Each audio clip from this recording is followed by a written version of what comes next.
मोक्ष की भावना थी। मेरे जो पहले गुरु हरिधर महाराज जी थे वो देवी भगत थे और उन्होंने मुझे दर्शन देकर ये कहा था कि जब उनकी मृत्यु हो गई तो उन्होंने बताया कि वो सर्प योनि में चले गए हैं और जीते जी उनकी सपरू हाउस। तो आपको ये चीज़ें अटपट नहीं लगी कि संतरामपाल जी महाराज जी को मैंने सुना है कि वो जो देवी देवताओं की पूजा है वो तो छुड़वा देते हैं, तो फिर आपको ये अटपट नहीं लगा कि वो तो भगवानों की तो सारी पूजा छुड़वा रहे हैं? नहीं, तो फिर किस हिसाब से पूजा सही है? अटपट इसलिए नहीं लगा कि जैसे ही मैंने ज्ञान को समझा और आकर दर्शकों नमस्कार, आज हम आपकी परिचय एक ऐसी महिला से करवाने वाले हैं जिनकी मृत्यु ट्रेन से होने वाली थी, लेकिन उन्होंने बताया कि हमें पूर्ण परमात्मा ने बचाया। दर्शकों, उन्होंने यह भी बताया कि जब से हमने संत रामपाल जी महाराज जी का नाम लिया है तब से आज तक हमें कोई भी परेशानी नहीं है। दर्शकों, उन्होंने बताया कि पहले हम जो देवी देवताओं की भक्ति करते थे, स्वयं हमें साक्षात देवी देवता हमारे पास आ जाते थे और मुझे दर्शन देते थे, लेकिन इतना होने के बावजूद भी मुझे कोई लाभ नहीं मिलता था। दर्शकों, अब आप ही बताइए आखिर क्यों उन्हें इन सभी देवी देवताओं से लाभ नहीं मिलता था? क्या उनके भक्ति में कोई कमी थी या फिर शास्त्र विरुद्ध साधना कर रही थी? इसके वजह से जो देवी देवता हैं उन्हें लाभ नहीं दे रहे थे। दर्शकों, उनका कहना है कि अब हम उन्हीं देवी देवताओं से पूर्ण लाभ ले रहे हैं। जो पहले हमें लाभ नहीं देते थे अब वही स्वयं हमें लाभ दे रहे हैं। दर्शकों, आखिर क्या देते हैं संत रामपाल जी मंत्र जिसके कारण इन्हें लाभ मिलने लगे? दर्शकों, आइए सुनाते हैं सरिता जी की कहानी, उन्हीं की जुबानी। नमस्कार मैम। सत साहिब जी। क्या नाम है आपका? मेरा नाम सरिता दासी है, कहाँ से? फरीदाबाद से हूँ। तो संतरामपाल जी महाराज जी से आपने नाम दीक्षा कब ली थी? मैंने 2003 4 दिसंबर को ली थी। तो उसके पहले आप क्या भक्ति साधना करती थी? उससे पहले मैं माता जी की भक्ति करती थी, अन्य देवी देवताओं को भी मानती थी जी। हाँ जी। तो आपकी लाइफ में ऐसा क्या आन पड़ा जी संत रामपाल जी महाराज जी की शरण में आना पड़ा? मुझे मोक्ष की भावना थी।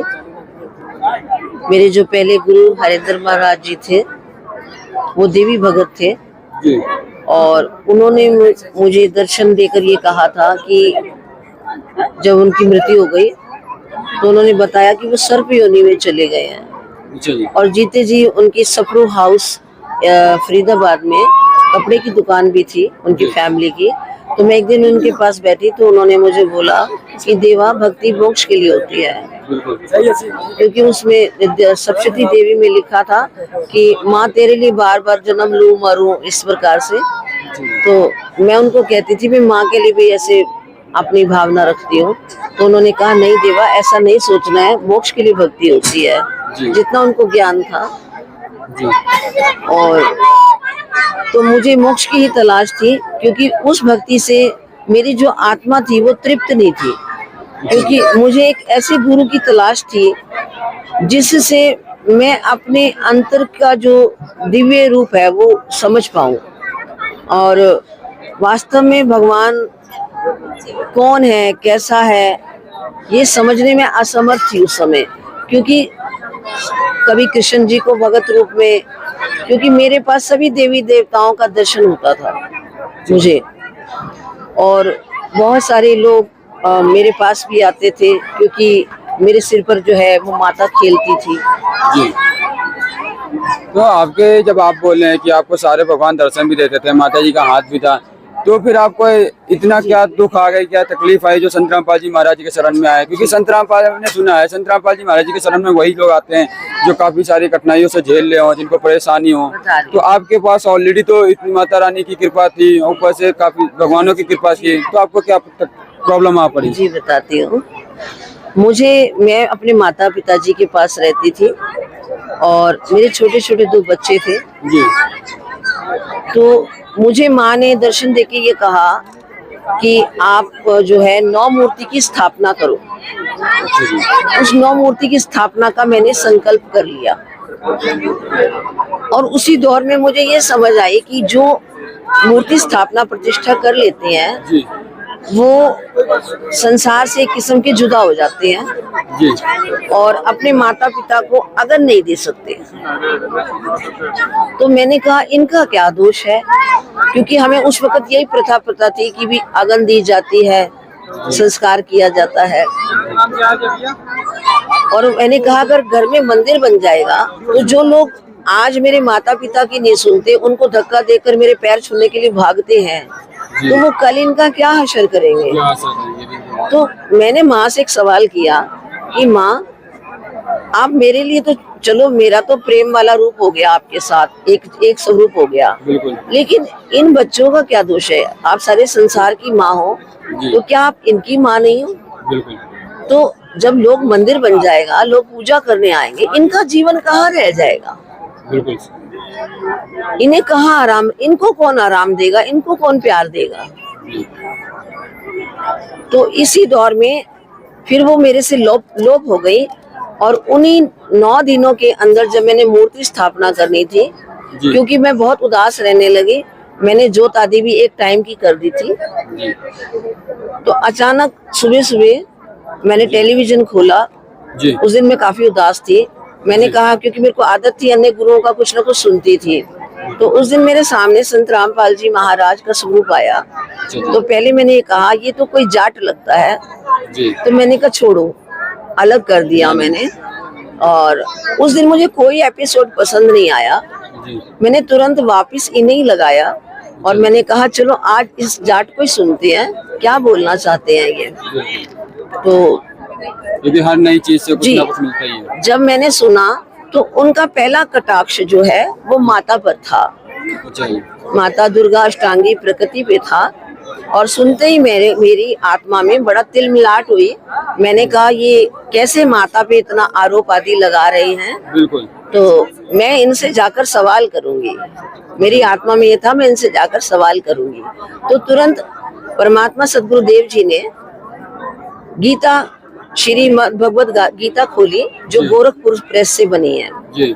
और वो मेरे घर में ही पड़ी थी। क्योंकि मैंने आपको बताया 9 दिन पहले मैंने प्राण प्रतिष्ठा का सोचा था। उस समय मैं कुछ शास्त्र पढ़ने के लिए लाई थी, जैसे विष्णु पुराण, हर पुराण लाई थी और गीता बकायदा सप्तशती का बड़ा, माता का भागवत भी लाई थी। तो मैंने कहा चलो कुछ शास्त्रों को पढ़ती हूँ तो हो सकता है मेरी आत्मा में कुछ करना चाहे। हाँ, नहीं मैंने उस समय मिलान के उद्देश्य से नहीं लाई थी, मैं वैसे ही लाई थी पढ़ने के लिए। आपके पास तो पढ़े हुए थे, लेकिन संत रामपाल जी महाराज जी ने जो खोल के दिखाया, तो आप कहें कि आप हमारे भी लिखा हुआ या नहीं लिखा हुआ? हाँ जी, मेरे को जैसी गीता पे उन्होंने बोला कि अनुत्तम का अर्थ घटिया होता है जी, तो मेरे को एकदम दिमाग काम करा। मैंने कहा ये तो बिल्कुल ठीक चीजें बोल रहे हैं। वज्र का अर्थ ये होता है जाना होता है, आना नहीं होता है। क्योंकि तीसरी चौथी क्लास का बच्चा उस समय विलोम शब्द पढ़ता है, प्राइवेटी शब्द पढ़ता है, तो उसे पता होता है कि इसका मीनिंग जो है गलत है, अश्रेष्ठ है। तो मैंने कहा बात तो बिल्कुल ठीक है। फिर मैंने थोड़ा ध्यान से सुना और तुरंत उसी दिन जाके मैंने ऊपर ग्रंथों के से कुछ चीजें मिलाई। फिर तो मेरा दिमाग काम कर, मैंने उन्हीं को सुनना शुरू कर दिया। हफ्ता भर सुनती रही और मैं मिलान भी करती रही।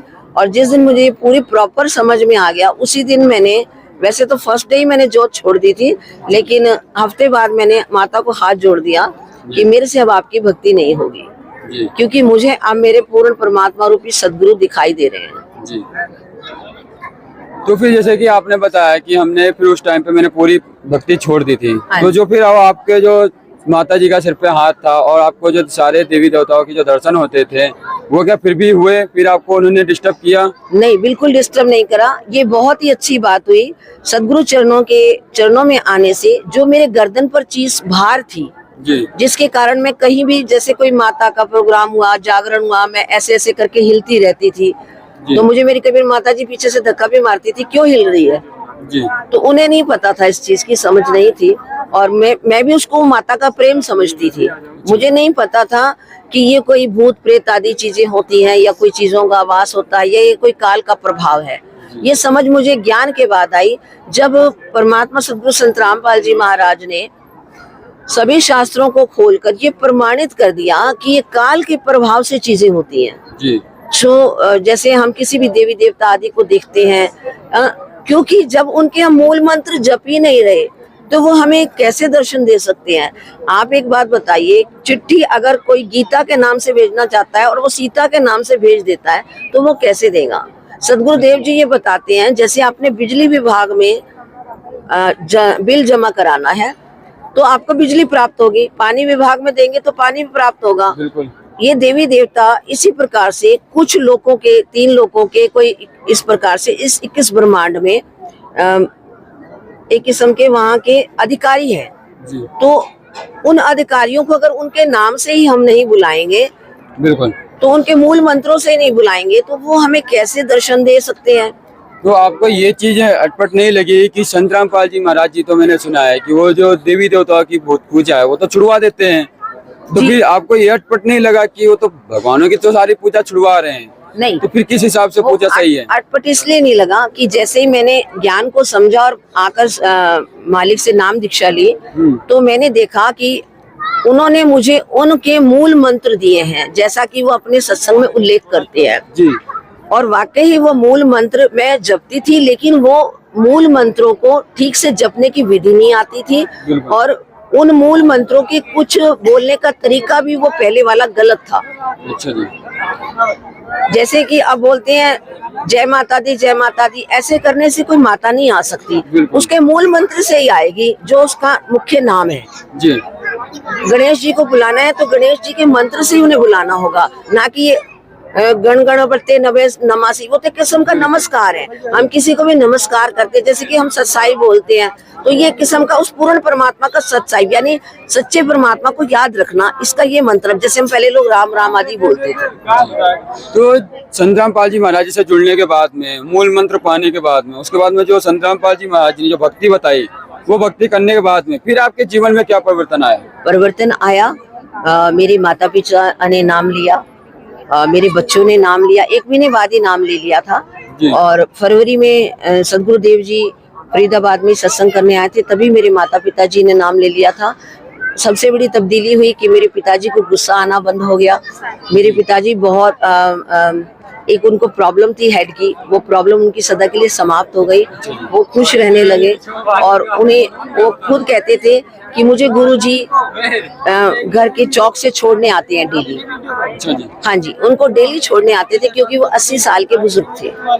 हाँ जी, और उस उम्र में वो 2-2.5 घंटे का रास्ता पैदल चल के आते जाते थे। 80 साल की उम्र में? 80 साल की उम्र में उनमें इतनी बड़ी तब्दीली देखकर, और जो भी उनको कोई प्रॉब्लम थी, जैसे कि उनको शुगर था, भारी शुगर था, शुगर ऐसा था कि कीड़ियों की लेयर जो है उनके पैर पर ऐसे बन जाती थी और खून चूता था, आंखों के ऊपर एक अलग सा बदलाव आ जाता था पूरे चेहरे पर उस शुगर की वजह से। लेकिन उनका वो शुगर एकदम भाग गया, क्योंकि जब वो नाम लेने बैठे तो वो प्रसाद नहीं खा रहे थे और परमात्मा जी ने कहा कि बेटा खा लो, 2-3 बार बोला तो उन्होंने कहा कि मतलब परमात्मा मुझे जो है शुगर है, तो उन्होंने कहा खा लो बेटा, कोई शुगर वुगर नहीं तुम्हें। और उन्होंने खा लिया और उन्होंने, वो पहली बार थी जब उन्होंने कटोरे भर भर के खीर खाई, हलवा खाया। हाँ जी, और उसके बाद से उनको एक आदत पड़ गई, वो गुरुजी की तरह कुछ टॉफी भी पहले उस वक्त गुरुजी बांटते थे, तो वो टॉफी अंदर रखते थे और वो सबको कहते थे, मेरे मालिक कहते हैं खा लो बेटा खा लो, शुगर नहीं होगा, भक्ति कर लो। इस प्रकार से उनका आचरण था और उसी चक्कर में उनका बहुत ज्यादा लोग प्यार और मान भी करते थे। हाँ और कोई सी परिवर्तन? और परिवर्तन मेरे जीवन में भी हुआ कि मेरी खुद की जो है वो डेथ हो गई थी 2005 में। आपकी डेथ हो गई थी? हाँ जी, बाय ट्रेन जो है मेरी डेथ हो गई थी। और उस वक्त परमात्मा जी मुझे ऊपर के कुछ 21 ब्रह्मांड के कुछ हिस्से होते हैं उसमें से लेकर आए, और उससे 1 महीना पहले जो है मेरे फादर और जो भाभी थी उनकी डेथ हुई थी। तो उसमें जब वो ऊपर पहुंच गए, क्योंकि बीच में कहीं नाम खंडित हो गया था, तो वो लोग ऊपर पहुंच गए और उसके 5 दिन मतलब हफ्ते के गैप के अंदर ही जो है मैं भी जैसे डेथ हुई तो ऊपर पहुंची। तो मैंने देखा कि परमात्मा से दोनों आत्माएं हाथ जोड़ रही हैं और सब अलग अलग पाले में, जैसे हम यहाँ गुरु जी के यहाँ पर अलग अलग बैठते हैं कि लेडीज अलग बैठती है, जेंट्स अलग बैठते हैं। वहाँ पे बड़ी मखमली घास थी उसके ऊपर और बड़ा एक तेजस्वी तेज वहाँ पर बरस रहा था। अच्छा जी। जहाँ पर वो बैठे थे। तो वहाँ परमात्मा ने उन्होंने मतलब बोला कि गुरुजी मुझे सार नाम की दया करें, क्योंकि सतनाम उन्हें, हमारे यहाँ 3 नाम होते हैं। जो सच्चा गुरु होता है, जैसे कि हमारे शास्त्रों में भी बताया है, वो 3 मतलब नामों के द्वारा नाम क्रिया को पूर्ण करता है, और 3 समय की वो संध्या भी बताता है, जैसे आरती, नित्य नियम, असुर निकंदन रमैनी आदि कहते हैं। और मंत्र का जाप जो है वो हमारा देवी देवताओं का ऋण उतारने का पहला मंत्र होता है, और दूसरा मंत्र जो होता है वो काल के जाल में से निकलने का होता है, और तीसरा नाम जो है हमारा सतलोक जाने के लिए होता है। इस प्रकार से विधि होती है जो हमारे शास्त्रों में बताई गई है, जो कबीर सागर सूक्ष्म वेद में भी बताई गई है, संत गरीबदास जी ने भी अपनी अमृतवाणी अमर ग्रंथ में कही है, गुरु नानक जी के ग्रंथों में भी उनका प्रमाण मिलता है। तो उस वक्त मैं जब गई तो वो नाम ऐसे मांग रहे थे कि मुझे सार नाम दीजिए, परमात्मा मेहर कीजिए, और जो भाभी थी वो दूसरे नाम की प्रार्थना कर रही थी। तो परमात्मा ने कहा बेटा हम उसी का इंतजाम कर रहे हैं। बड़ी कमाल की बात हुई, इधर से मैं देख के आई और उधर से ऐसा था कि हम जब गुरुजी से मिलने गए तो गुरुजी ने कहा बेटा कोई भूल हुई है, वरना ऐसे डेथ नहीं होती। तो दूसरा नाम खंडित हो गया था। हम किसी की मैरिज पे गए थे, वहां पे सभी से कुछ ना कुछ ऐसी क्रिया हो गई जिसके कारण परिवार कष्ट में आ गया।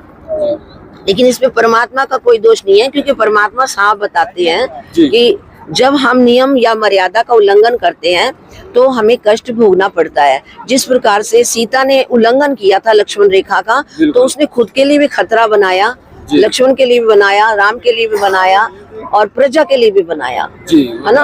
और उसका भुगतान उसको आगे भी करना पड़ा। ठीक है, ठीक इसी प्रकार से होता है। तो वो मालिक की दया से दोनों को उस वक्त परमात्मा ने कहा कि बेटा हम उसका इंतजाम कर रहे हैं। तो क्या था कि हम अपने पापा के कपड़ों को टटोल रहे थे, और पापा के कपड़ों में उस वक्त हमारा 3000 का पाठ लगता था, तो 3000 ही उनकी पॉकेट में थे। ईमानदारी की कमाई, जो गुरुजी उनको बोलते थे कि बेटा किसी के दिए से पैसे से आप पाठ मत लगाओ, आप अपनी ईमानदारी की कमाई से पाठ लगाओ, ताकि आपको उसका पूर्ण फल मिले। और दूसरे की कमाई हो सकती किसी पाप कर्मों के बोझ से हो, तो उसका दंड आपको भोगना पड़ेगा। तो इसलिए उन्होंने ये चीज जो है ब्रदर को भी बताई मेरे छोटे, और उसके बाद उन्होंने भी नाम लिया। लेकिन जब उन्होंने नाम लिया तो वो बहुत खुश थे, और उसी दिन मैरिज का प्रोग्राम था हमारी सिस्टर की बच्ची का। और कमी ये हो गई कि सब अपनी खुशी में इतने मस्त हो गए कि उन्हें ये ध्यान नहीं रहा कि गुरुजी की कोई मर्यादा भी है।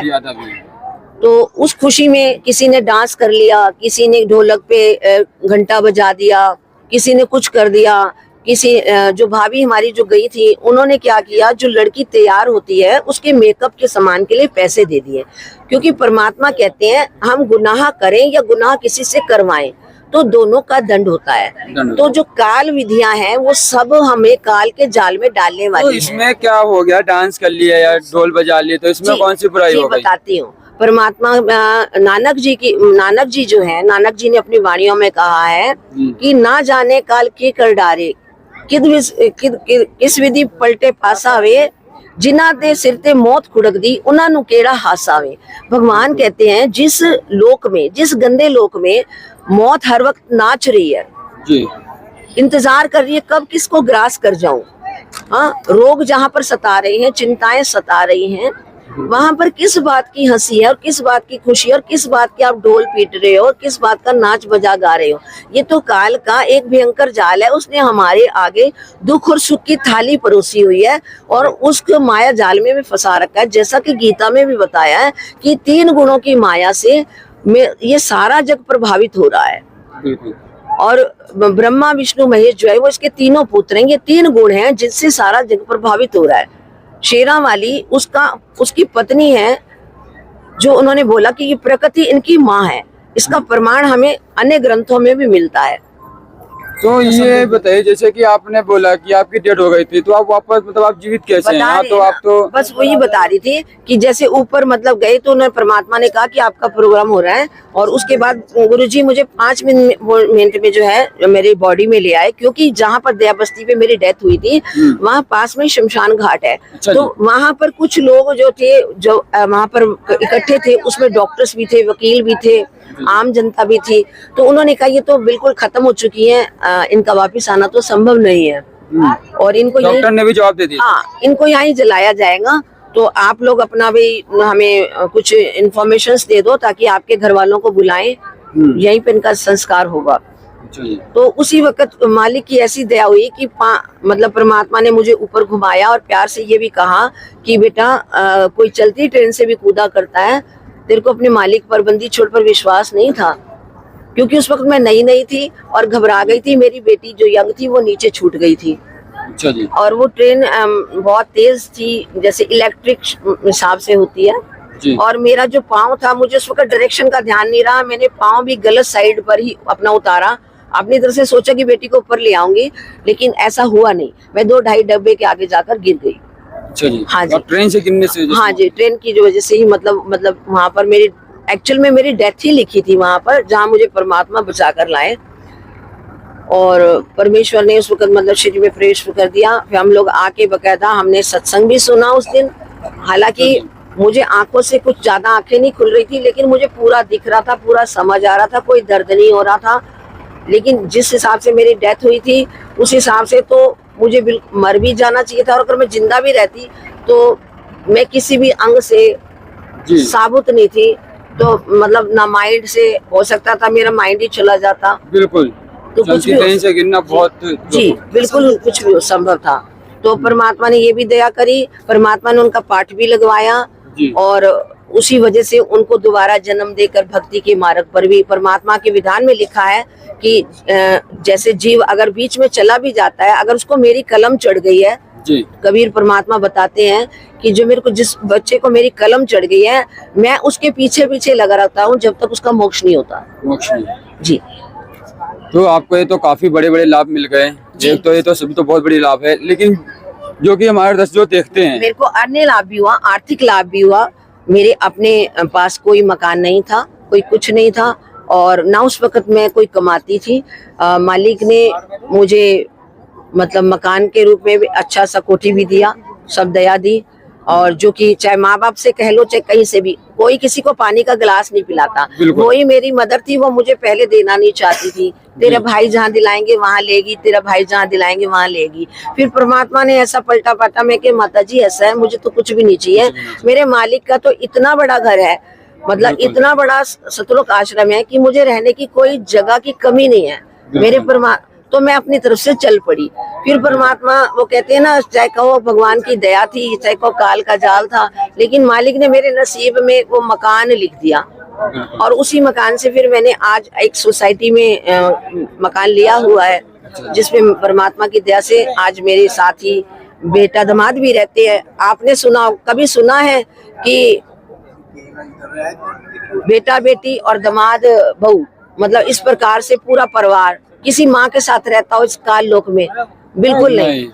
लेकिन मेरे घर में परमात्मा ने ऐसी व्यवस्था कर रखी है। हालांकि उन्होंने नाम छोड़ रखा है, चाहे उनको भूल पड़ी, चाहे जो भी काल का जाल हुआ, वो अभी समझने में असमर्थ है। लेकिन इतना हो गया कि मालिक की दया से वो दोनों बच्चे मेरे साथ रहते हैं, परमात्मा की छांव में ही बैठे हैं। चाहे वो भक्ति करे या ना करे, सुने ना सुने, उसका असर तो परमात्मा का हो रहा है। क्योंकि परमात्मा की वाणी में ये कहा गया है कि मेरी वाणी तो कीड़े मकोड़ों पर भी असर करेगी। तो कीड़े मकोड़ों पर असर करेगी, फिर वो मनुष्य जन्म लेंगे और भक्ति करेंगे। तो परमात्मा कितना ऊंचा है, कितना समर्थ है, ये समझने में हमें कबीर सागर बड़ा हमारे सामने एक प्रमाण है, जिसको आज तक पढ़ाया नहीं गया। उस ग्रंथ को सूक्ष्म वेद कहते हैं। आज तक 4 वेदों का उल्लेख हुआ है, सामवेद, ऋग्वेद, अथर्ववेद, यजुर्वेद, और उनके अंदर भी प्रमाण मिलते हैं कि कबीर साहब जो है वो हमारे पूर्ण परमात्मा, हम सभी आत्माओं के मूल मालिक हैं जी, और समर्थ हैं, सब सुख देने में संपन्न है, किसी व्यक्ति की आयु बढ़ाने में समर्थ हैं। किसी भी प्रकार से मनुष्य को जब तक मोक्ष ना मिल जाए, परमात्मा उसके पीछे लगे रहते हैं। तो जैसे कि आपको भक्ति से भी काफी सारे लाभ मिले और शारीरिक लाभ भी बहुत मिले और धन से भी लाभ बहुत मिला, तो जो हमारे दर्शकों जो आज आपका इंटरव्यू देख रहे हैं, तो ये लाभ उनको अगर जो पाने हो तो वो क्या करें? उसका सीधा सा एक ही उपाय है, संत रामपाल जी महाराज के पहले तो सत्संगों को अच्छे से सुने, बार बार सुने, श्रद्धा के साथ सुने और आदि से अंत तक सुने, ऐसा नहीं कि बीच में छोड़ दिया। जब आपने कोई टेलीविजन में फिल्म देखनी होती है तो 2-3 घंटे बड़े लगन से आप लोग देखते हैं, है ना, जबकि वो आपको टीवी की जो वो चीजें हैं वो आपको कुछ देती नहीं है, बिल्कुल। बल्कि आपको संसार की उलझनों में उलझा देती हैं कि हमें ऐसा पहनना है, ऐसा खाना है, ऐसे रहना है, जबकि उसका कोई अर्थ नहीं है। हमारा विधान बताता है कि व्यक्ति को जितने उसका हाथ है ना, उतनी सोने की जगह चाहिए और एक मतलब रूखी सूखी प्यार से रोटी चाहिए और 2 कपड़े चाहिए, जिससे वो उसका जीवन अच्छा यापन हो, ना उसको बेईमानी की कमाई कमानी पड़े, ना कुछ करना पड़े। जबकि समर्थ अपने बच्चों को किसी सुख की कमी नहीं देता। तो हमें ये समझना होगा कि हमें कितना चाहिए, हम किस लिए इतनी बेईमानियां कर रहे हैं, किस लिए इतने रिश्वत, मेल मिलावट, जो भी गलतियां कर रहे हैं काल के लोक में, वो क्यों कर रहे हैं? क्योंकि हमें ज्ञान नहीं है, क्योंकि हमें आने वाली घड़ी का ज्ञान नहीं है। जबकि हम रोज देखते हैं यहाँ पशु हैं, पक्षी हैं, हम तो खुश हो जाते हैं, ये पक्षी बड़ा सुंदर लग रहा है। ये कभी आपने उनका जीवन सोच के देखा है कि वो मिट्टी में मुंह मार रहे हैं, बेचारे मिट्टी में खाना खा रहे हैं, बीमारी में तड़फ रहे हैं, बरसात में एक घर की छांव लेने के लिए वो जीव जंतु तरस रहे हैं। आप तो उनको दुलत्ती मार देते हो, यहाँ से कुत्ता भाग, तू टट्टी कर देगा, तू उल्टी कर देगा, हमारा बदबू हो गया है? ऐसा तो आप समझिए, अगर आपका मनुष्य अनमोल जन्म आज चला जाता है तो कल आपका जीवन भी ऐसा होगा, क्योंकि आपको नहीं पता जिस धरती पर पैर लगते ही पाप लगते हैं, उस धरती में आप पुण्य कैसे कमा सकते हैं? आप ये सब पुण्य कमाना, जैसे आपने पुण्य की बात की, पुण्य कमाना और बाकी जो शारीरिक लाभ हैं, जो कि आज की डेट में काफी सारे लोग, आज की डेट में वैसे भी 99% लोग दुखी हैं। बिल्कुल, सुखी तो नाम के मात्र के हैं, है नहीं, वो उनको लगता है क्योंकि वो पैसा भी कमा रहे हैं, पैसा भी कमा रहे हैं, तो वो उनकी फैमिली खा रही है, उनको तो वही 2 रोटी मिल रही है। बीमारी है तो वो बीमारी में ही चल रहे हैं, उनको कुछ नहीं पता हम गलत कर रहे हैं, सही कर रहे हैं, क्योंकि उनको तो बस पैसा पैसा पैसा पैसा ये हुआ पड़ा है जी। तो संत रामपाल जी महाराज जी से कोई जुड़ना चाहे तो कैसे जुड़ सकता है? अभी मैंने आपको प्यार से वही बताया था, और सभी जो भी मेरे को आज इस आपके ऐसे न्यूज चैनल के माध्यम से देख रहे हैं, सभी जितनी भी आत्माएं परमात्मा की संसार में, विश्व में, चाहे वो भारतवर्ष में है, चाहे भारत के किसी भी कोने में है, सभी से एक प्रार्थना है कि मालिक के सत्संग जो है संत रामपाल जी महाराज के यूट्यूब चैनल पर, फेसबुक पर, सभी ऐप्स पर आते हैं, आपके टेलीविजनों में भी आते हैं, और जगह जगह आपको हमारे भगत परमात्मा के अनुयायी बच्चे भी मिलेंगे जो आपको गीता बांटते, गीता तेरा ज्ञान अमृत आदि, ज्ञान गंगा हो गई, जीने की राह हो गई, ऐसी पुस्तकें देते मिलेंगे। आप उन्हें लेके अच्छे से पढ़ लिख सकते हैं और सत्संग को शुरू से आदि तक अच्छे से देखें, और लगातार मेरी यही आपसे प्रार्थना है कि आप 1-1.5 महीना तो लगातार सुने। अगर कोई आत्मा अच्छी है, उसका पुण्य जागा हुआ है, तो उसे उतने में ही समझ आ जाएगा, और अगर किसी का नहीं भी जागा तब उनसे भी अनुरोध है 6 महीने साल आप उसे लगातार देखें, तो जिससे आपके सकल पाप कर्म कट जाते हैं और परमात्मा को पहचानने में आसानी हो जाती है। और जब आप परमात्मा पहचानेंगे तभी आप संत रामपाल जी महाराज की शरण तक आ सकते हैं, और उस शरण में आकर अच्छे से नाम दीक्षा लें, मर्यादा को समझें और मर्यादा में रहकर आजीवन भक्ति करें, तभी हमारा बेड़ा पार है। जी, बहुत बहुत धन्यवाद आपका। सत साहिब जी।